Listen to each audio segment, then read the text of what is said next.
नमस्कार, मैं हूं ब्रिज द्विवेदी। एग्रीमीटर में आप सभी का स्वागत है। आज के एग्रीमीटर में हम मक्का के बाजार पर चर्चा करेंगे।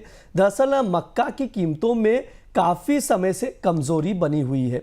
ऐसे में शॉर्ट टर्म और मीडियम टर्म में मक्के का प्राइस आउटलुक क्या रहेगा, साथ ही डिमांड और सप्लाई की क्या पोजीशन है, इस पर बातचीत करेंगे, विस्तार से चर्चा करेंगे। मक्का पर विस्तार से बातचीत करने के लिए हमारे साथ जुड़ रहे हैं खास मेहमान केडिया एडवाइजरी के डायरेक्टर अजय केडिया जी। अजय सर, स्वागत है आपका द बोनस में। बहुत बहुत धन्यवाद ब्रिज, मुझे बुलाने के लिए। सर, आज के शो में हम लोग मक्के पर बातचीत करेंगे। सबसे पहले प्राइजेस से शुरू करते हैं। हम लोग देख रहे हैं कि मक्का की कीमतों में गिरावट जारी है। ऐसे में सर आपसे समझना चाहेंगे कि अभी मक्का की आवक की क्या स्थिति है और आगे आवक को लेकर आपकी क्या राय है। नमस्कार ब्रिज। बिल्कुल, अगर हम बात करते हैं तो कहीं ना कहीं मक्का एक ऐसा कमोडिटी रही है जिसमें हमने काफी बड़ी फॉल आते हुए देखी। पिछले एक साल में हमने लगभग 24% का फॉल आते हुए देखा है और पिछले एक महीने में 6% का फॉल है।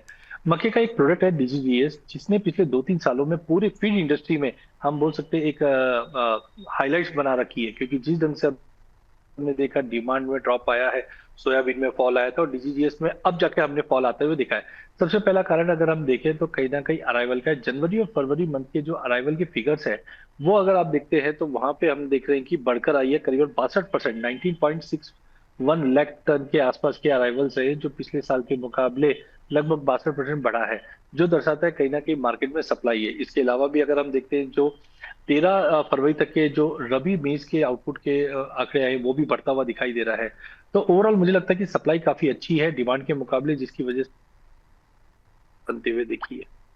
सर, एक चीज़ आपसे समझना चाहेंगे किसान के लिहाज से, इस साल अगर देखा जाए तो मक्का की कीमतों में साल भर दबाव रहा है।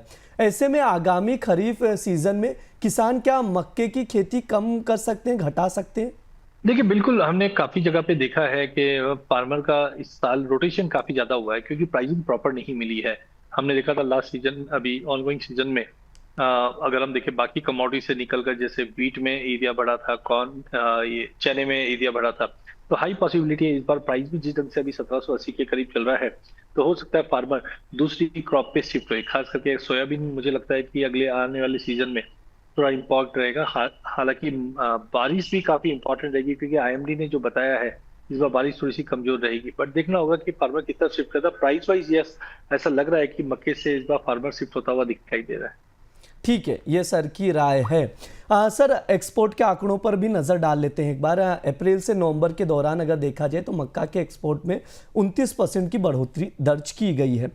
आगे सर क्या लग रहा है, आगे मक्का का एक्सपोर्ट और बढ़ेगा, आपका क्या अनुमान है? हाँ बिल्कुल, अगर हम एक्सपोर्ट्स की अगर बात करते हैं तो इस बार इजाफा जरूर दिख रहा है, बट आप देखिए ग्लोबल मार्केट में सप्लाई काफी ज्यादा है। चाहे चाइना की बात करें, यूएस है, अर्जेंटीना है, ब्राजील है। ओवरऑल ग्लोबल जो स्टॉक पोजीशन है वो भी काफी टाइट है, जिसकी वजह से मुझे नहीं लगता है कि आने वाला जो सीजन रहेगा वो काफी ज्यादा लिक्विडेटिव रहेगा। नो डाउट डोमेस्टिक मार्केट में रुपए की गिरावट है, थोड़ा सा पैरिटी वाइज हमें काफी अट्रैक्टिव बना रहा है, बट करंट लेवल से मुझे लगता है कि कहीं ना कहीं प्राइजेस के अंदर थोड़ा सा दबाव भी रहेगा और एक्सपोर्ट्स के नंबर भी अगर हम देखते हैं तो थोड़े से नरम आते हुए दिखाई देंगे।